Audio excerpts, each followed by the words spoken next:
Hello viewers, it's good to see you once again. Welcome to my channel. Today we are going to talk about something that bothers a lot of people, especially women. And to begin with, let me give these scenarios and see if you can relate to any of these situations.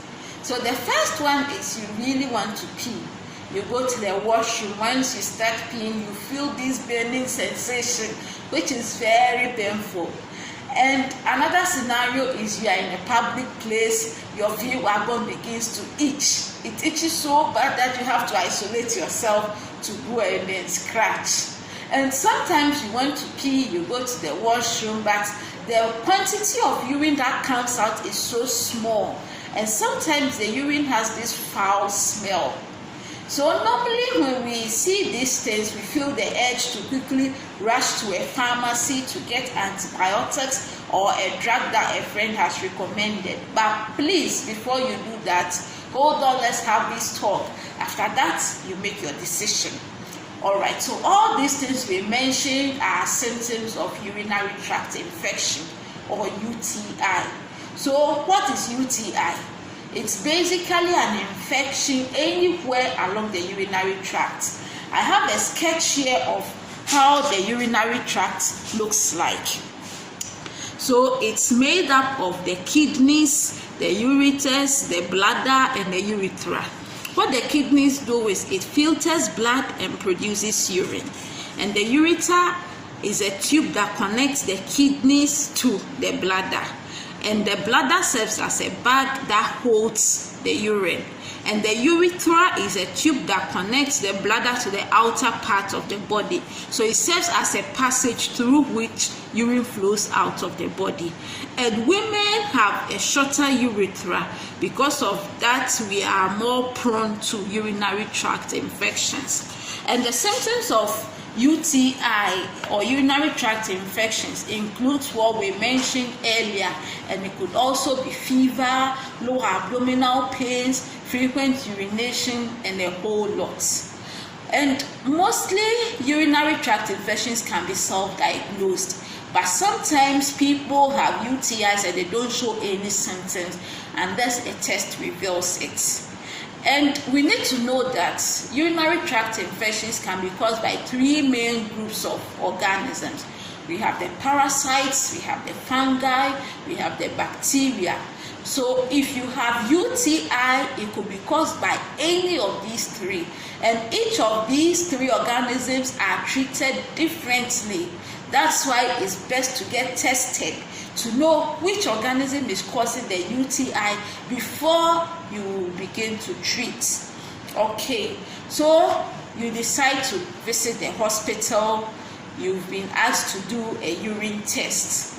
Once your urine comes to the lab, what happens to the urine? And please, let me say this, that in my next presentation, I'm going to talk about how to produce urine samples for a urine test. Okay, so you bring your urine to the lab, and we need to know that urine samples can be used for so many things.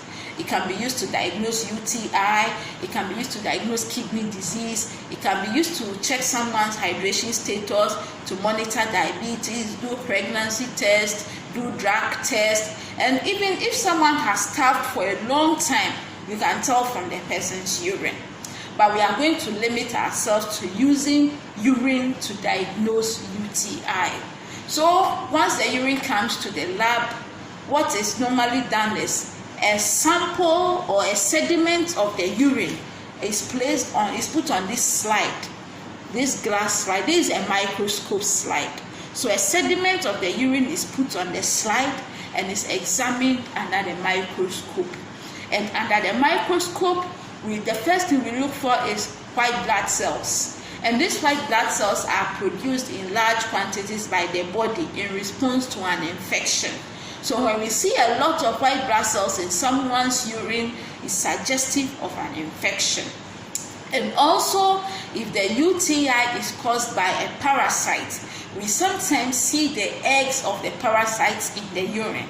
And sometimes you see the organisms itself moving in the urine, and it can be fun to watch. And if the infection is caused by a fungi like yeast infections, we see the yeast cells also under the microscope. And in these cases, no further test is done. The organism that is seen is reported, and then the appropriate treatment is given to the patient. But if it's caused by a bacteria, which is the most common cause of UTI, further test is done, which is the culture and sensitivity test.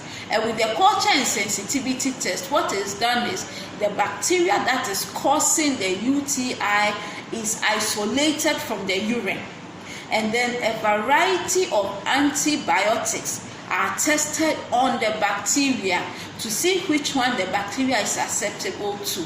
So once we see the antibiotics that are sensitive to the bacteria, we report those antibiotics, and then they are prescribed for the patient. So the good thing about testing before treating for urinary tract infection is when you get to know which organism is causing the infection, and then you get to have the right treatment. If you don't test before treating, you will realize that you will be abusing antibiotics. You take these antibiotics, it won't work. 2 weeks later, the infection comes back. You have to take another antibiotics, and this leads to antibiotic resistance, which has become a challenge these days. Antibiotic resistance is when the bacteria resists the effects of the antibiotics. The antibiotics don't work again.